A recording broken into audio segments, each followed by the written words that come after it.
So இன்னைக்கு நான் என்ன படித்தேன்னா ஏடபிள்யூஎஸ், எஸ்கியூஎஸ், எஸ்என்எஸ், கினெசிஸ்,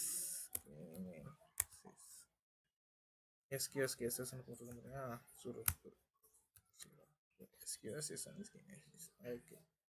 ஸோ இதெல்லாம் வந்துட்டு என்னன்னா இந்த மெசேஜிங் சர்வீஸ்ன்னு சொல்லலாம். கிட்டத்தட்ட மெசேஜிங் சர்வீஸ் தான் சொல்ல முடியும். இது எப்படி என்ன லாஜிக்னா, ஸோ ஃபஸ்ட்டு எஸ்கியூஎஸ்லேருந்து சொல்கிறேன். ஸோ எஸ்கியூஎஸ்,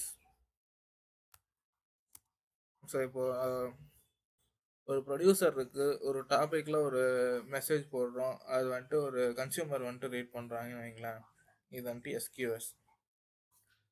அதுவே எஸ்என்எஸ்ங்கிறது நிறையா ஓகே, எஸ்கியூஎஸ்லேயும் நிறையா ப்ரொடியூசர்ஸ் வச்சுக்கலாம், நிறையா கன்சூமர்ஸ் வச்சுக்கலாம். பட் ஆனால் இது பப்சப் மாடல் கிடையாது. அதாவது பப்ளிஷர் சப்ஸ்கிரைபர் அந்த மாதிரி மாடல் கிடையாது. என்னன்னா ஒரு மெசேஜ் அனுப்புவோம், ஒரு இடத்துல கியூவில் இருக்கும், அந்த கியூவிலேருந்து நாம் எடுப்போம். அதுதான் இந்த எஸ்கியூஎஸ்ங்கிறது. ஆனால் இது பப்சப் கிடையாது. ஸோ ஆனால் எஸ்என்எஸ் வந்துட்டு பப்சப் மாடல்வாங்க. ஸோ இது எப்படின்னா பப்ளிஷர் ஒன்று இருக்கும், சப்ஸ்கிரைபர் ஒன்று இருக்கும். இந்த பப்ளிஷர் வந்துட்டு எத்தனை பப்ளிஷர் வேணாலும் இருக்கலாம், சப்ஸ்கிரைபர் வந்துட்டு எத்தனை சப்ஸ்கிரைபர் வேணாலும் இருக்கலாம். ஸோ இது வந்துட்டு எஸ்என்எஸ் மாடல்வாங்க. ஸோ அடுத்து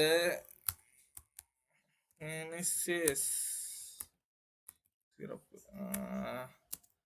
ஸோ இதுவுமே வந்துட்டு டேட்டா ப்ராசஸிங், டேட்டா ஸ்ட்ரீமிங் இந்த மாதிரி இடத்துலலாம் யூஸ் பண்ணுறது தான். ஸோ இது வந்துட்டு எப்படி எதுக்கு யூஸ் பண்ணுவாங்கன்னா, லைவில் ஏதாச்சும் டேட்டா ப்ராசஸ் பண்ணணுமோ, இல்லை என்ன என்ன சொல்லலாம்னா ரியல் டைம் டேட்டா ப்ராசஸிங்னு சொல்லலாம் இதுக்கு வந்துட்டு. So real time data processing, streaming இந்த மாதிரி இடத்துலலாம் நம்ம கினெசிஸ் யூஸ் பண்ணலாம். எஸ்என்எஸ் வந்துட்டு பப்சப் மாடலுக்கு யூஸ் பண்ணலாம். அதாச்சும் சிம்பிளாக சொல்ல போனால் நோட்டிஃபிகேஷன். இப்போ நாம் கூகுளில் ஜிமெயில் அக்கௌண்ட் எங்கேயாச்சும் லாகின் பண்ணோம்னா நமக்கு ஃபோனுக்கு ஒரு அலர்ட் வரும், ஒரு மெயில், ஜிமெயிலில் ஒரு மெயில் வந்துடும், ஏதோ இன்னொரு டிவைஸ் வந்துட்டு லாகின் ஆகிருக்கு, நீங்கள் தானா அப்படின்னு சொல்லிட்டு. இந்த மாதிரி எக்கச்சக்கமான டிவைஸுக்கு எக்கச்சக்கமான நோட்டிஃபிகேஷன்ஸ்லாம் வருது இல்லையா.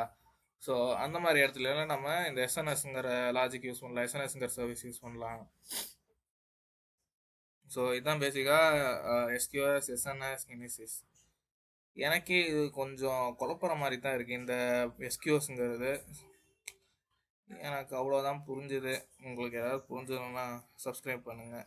சப்ஸ்கிரைப் பண்ண வேணாம், கமெண்ட்டில் என்னன்னு சொல்லுங்கள், நானும் தெரிஞ்சுக்கிறேன்.